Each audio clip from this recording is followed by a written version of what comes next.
नमस्कार प्रेक्षकांनो, शुभविवाह मालिकेच्या आजच्या म्हणजेच 25 फेब्रुवारीच्या भागात आपल्याला जबरदस्त ट्विस्ट पाहायला मिळणार आहे.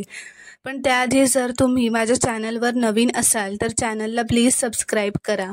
तर प्रेक्षकांनो, शुभविवाह मालिकेच्या आजच्या म्हणजेच 25 फेब्रुवारीच्या भागात आपण पाहणार आहोत की आता जेव्हा आकाश हा त्याच्या खोलीत येऊन खूपच चिडलेला असतो, त्याला भूमीने त्याच्यापासून सत्य लपवलेले असल्यामुळे खूप रागही येत असतो व त्रासही होत असतो.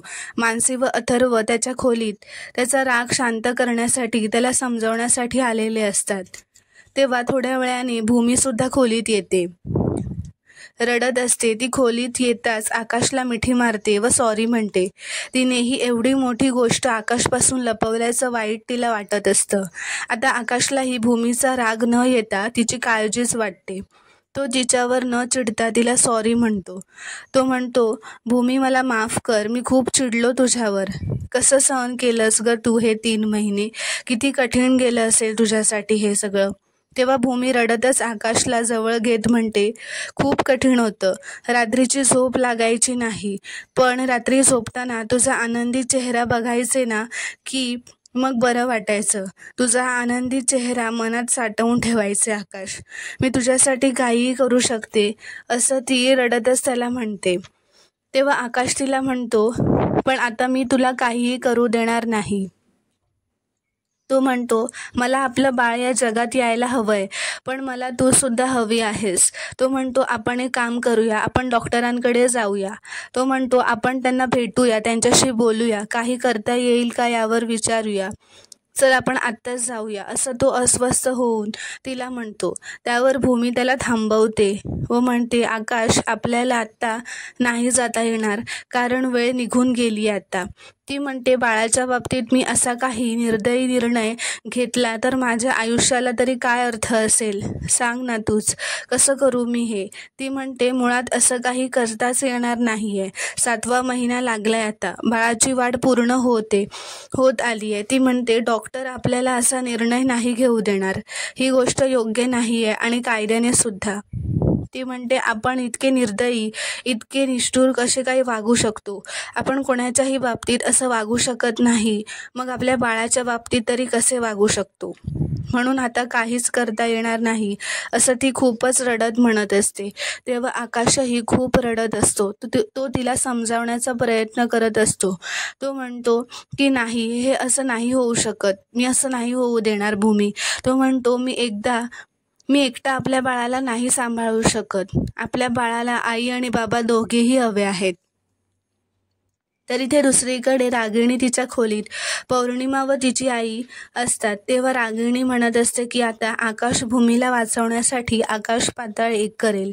काय माहिती, तिला परदेशी सुद्धा घेऊन जाईल आणि तो हे करू नये, त्याला हे शक्यच होणार नाही, याची जबाबदारी आपली.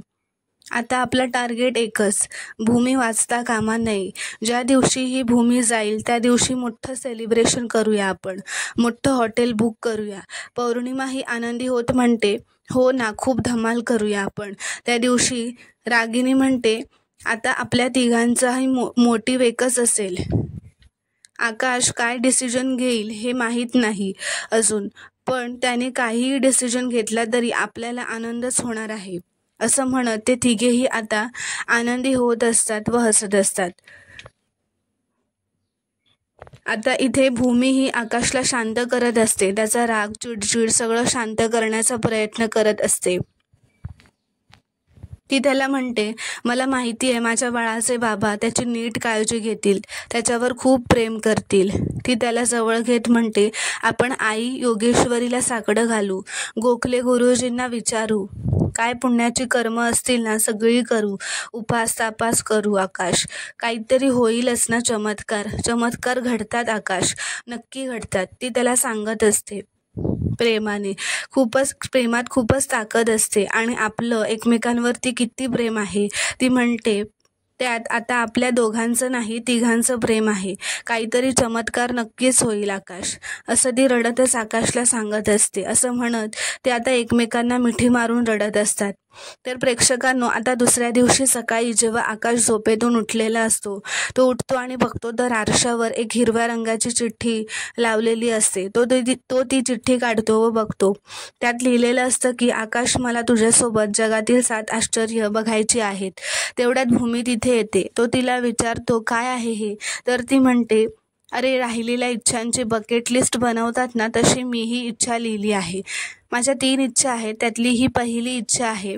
ही इच्छा पूर्ण केलीस ना की मग पुढच्या इच्छा सांगेन. त्यावर आकाश म्हणतो, भूमी, काय बोलतेस तू? कुठली पद्धत आहे ही? म्हणजे तू ठरवलंयस का की तू मला सोडूनच जाणार आहेस असं? त्यावर ती म्हणते, सोडून जाणार आहे असं म्हटलं का मी आकाश? ती म्हणते, या निमित्ताने ना माझी बकेट लिस्ट पूर्ण होईल, माझ्या इच्छा पूर्ण होतील.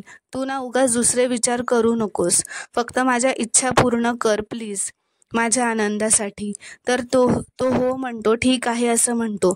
मी या गोष्टीला कुठल्या दुसऱ्या अँगलने नाही बघणार, मी याला तुझे डोळ्यानेच समजेन. तो विचारतो, काय आहे हे? तुला माझ्याबरोबर जगातील 7 आश्चर्य बघायची आहेत असं तो विचारतो. तो म्हणतो, प्रेग्नन्सीमध्ये एवढे कॉम्प्लिकेशन्स असताना कसं पूर्ण होणार आहे हे? तर ती म्हणते, मला नाही माहीत ते काही, तू माझी इच्छा पूर्ण कर बस. तर आता हे सगळं बोलणं पौर्णिमाने त्यांच्या खोलीत बाहेर उभं राहून चोरून ऐकलेलं असतं. ती म्हणते, वेट लागलंय का हिला? आकाश कशी पूर्ण करणार आहे हिची ही विश? तर आता भूमीची बकेट लिस्टमधील इच्छा पूर्ण करायची म्हणून आकाश घरातच मोठ्या टीव्हीवर तिला जगातील 7 आश्चर्य दाखवतो. ते दोघेही हातात पॉपकॉर्न घेऊन टीव्हीवर ते 7 आश्चर्य बघतात. भूमी ही खूप खुश असते.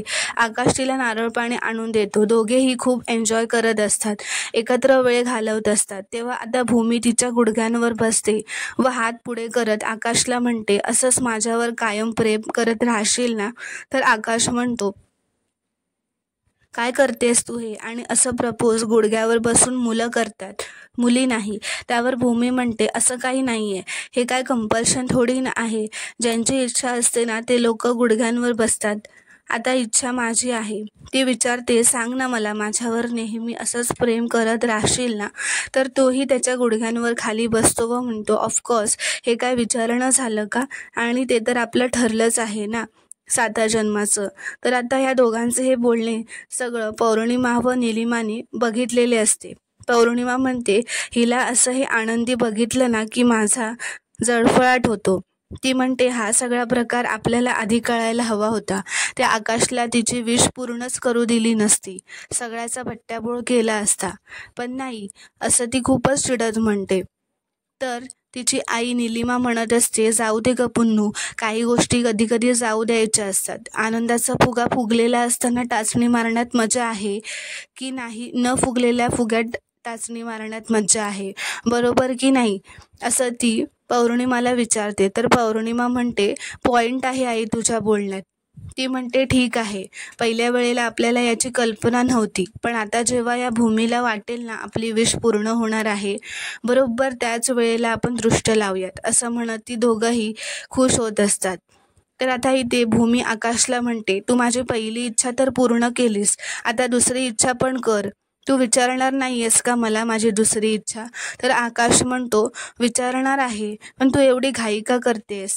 तू घाई केलीस की माझा जीव कासावीस होतो. तर भूमी म्हणते, हे बघ, मी एवढी काळजी करते त्याचं कारण वेगळं आहे, घाई करते त्याचं कारण वेगळं आहे. ती म्हणते, आत्ताची माझी सिच्युएशन फार कॉम्प्लिकेटेड नाही आहे, मी चालू शकते, फिरू शकते, म्हणून म्हटलं की माझ्या इच्छा सगळ्या पूर्ण करून घ्याव्यात. तर आकाश म्हणतो, बरं ठीक आहे, तुझी पुढची इच्छा काय आहे? तर भूमी म्हणते, बरं तू गेस कर. तर आकाश म्हणतो, अशा मूडमध्ये मला गेस वगैरे काही नाही करायचं आहे. तर भूमी म्हणते, काय मूड, कसली सिच्युएशन, असं काही नाही आहे. आकाश, तू गेस कर, एखादी दुसरी गेस कर ना. तर आकाश म्हणतो, गेस करतो म्हणतो, तुला समुद्रात क्रूजवर फिरायला जायचं आहे का? ती म्हणते, नाही, मला पाण्यात नाही जायचं. तर तो म्हणतो, मग एखाद्या उंच डोंगरावर जायचं आहे का आकाशातले तारे बघायला? तर ती म्हणते, मला फिरायला नाही जायचं आहे, घरातच आहे. तर तो म्हणतो, मग काय आहे ते सांग. तर ती म्हणते, ते मी तुला आधीच सांगितलंय, असं म्हणून ती उठते. तर तो त्याच्या मोबाईलमध्ये बघतो, तर त्याच्या मोबाईलमधला DP हा बदललेला असतो. तो भूमीनेच बदललेला असतो. तेव्हा आकाश भूमीला विचारतो, तुला गिटार शिकायचं आहे का? तर ती सुद्धा हसतच हो म्हणते. तो म्हणतो, डन, मी शिकवतो तुला गिटार, मला येते, आपण आत्ताच प्रॅक्टिस चालू करूयात, असं म्हणत ती खूपच खुश होतात. तर आता हे सगळं बोलणं पौर्णिमा व निलिमाने चोरून ऐकलेलं असतं. निलिमा म्हणते, अरे देवा, आता हा हिची दुसरी विश पूर्ण करणार वाटतं. तर पौर्णिमा म्हणते, मी तसं करू देईन का? तर निलिमा म्हणते, काय करणार आहेस यांचा पचका करायला? तर आता पौर्णिमा आणि निलिमा दोघेही किचनमध्ये येतात. काहीतरी कटकारस्थान करण्यासाठी किचनमध्ये भूमीने आधीच भाकरीचं पीठ काढून ठेवलेलं असतं. त्यात पौर्णिमा काहीतरी मिळवते व ते दोघेही म्हणत असतात की आता पीठ मळायला मज्जा येणार सुगरणीला, असं म्हणत ते तिच्यावर हसू लागतात. तर आता दुसरीकडे आकाश हा त्यांच्या खोलीत भूमीला गिटार शिकवत असतो. ॲक्युस्टिक गिटारबद्दल सगळी माहिती देत असतो. भूमी म्हणते, जमेल ना मला नक्की? तर तो म्हणतो, अगं हो, जमेल तुला, पण मला सांग, हे गिटार शिकायचं तुझ्या मनात कसं आलं? तर भूमी म्हणते, मला लहानपणापासूनच गिटार शिकायचं होतं, पण कधी शिकताच नाही आलं. ती तिच्या मैत्रिणीबद्दल सांगू लागते की कसं तिच्या मैत्रिणीच्या बॉयफ्रेंडने तिच्या मैत्रिणीला प्रपोज केलं होतं गिटार वाजवून. ती म्हणते, मी तेव्हाच ठरवलं होतं, आपण गिटार शिकायची आणि आपल्या आयुष्यात जो जोडीदार येईल त्याच्याकडे आपलं प्रेम गिटार वाजवूनच व्यक्त करायचं. तर आकाश म्हणतो, अरे वा, मग शिक लवकर, मी पण त्या दिवसाची वाट बघतोय. तर भूमी म्हणते, पण मला हे असं कंपोजिशन वगैरे नाही बनवता येणार, पण एखादं गाणं मी वाजवायचा प्रयत्न करेन. तर आकाश म्हणतो, अगं मग मला ही गोष्ट आधी सांगायला हवी होतीस ना तू. भूमी म्हणते, बकेट लिस्ट बनवली ना तेव्हा माझ्या लक्षात आलं. तर आकाश म्हणतो, ठीक आहे, मी शिकवेन तुला गिटार आता, आणि माझ्यासाठी छान गाणं वाजवून दाखव हा, मलाही बघू दे माझ्यावरचं प्रेम कसं व्यक्त करतेस ते. तर प्रेक्षकांनो, आता पुढील भागात आपण पाहणार आहोत की भूमीला अचानक पोटात खूप वेदना चालू होतात. तिला अचानक हॉस्पिटलला घेऊन जावं लागतं. आकाश एमर्जन्सीने भूमीला हॉस्पिटलला नेतो. तिला लगेच ऑपरेशन थिएटरला नेतात. आकाश डॉक्टरांना विचारत असतो की काय झालंय डॉक्टर? डॉक्टर म्हणतात, सिझरिंग करून आपण बाळाला तर वाचवू शकतो, पण असं म्हणतात, पण म्हणून त्या थांबतात. असं त्या म्हणतात आकाशला खूपच वाईट वाटतं, त्याला रडू येत असतं, त्रास होत असतो. इथे भूमीने तिची तिसरी व शेवटची इच्छा लिहिलेला पेपर्स घरी ठेवलेला असतो. तो पेपर मानसीला सापडतो. घरात आजी म्हणतात, काय आहे तिची तिसरी इच्छा, असं त्या मानसीला विचारतात, कारण मानसीच्या हातात तो पेपर असतो. तर आकाश म्हणतो, मी भूमीची ही शेवटची इच्छा ही पूर्ण करेन. तर प्रेक्षकांनो, पुढील भागात काय होणार आहे हे बघणं खूपच रोमांचक ठरणार आहे. व्हिडिओ पूर्ण बघितल्याबद्दल धन्यवाद.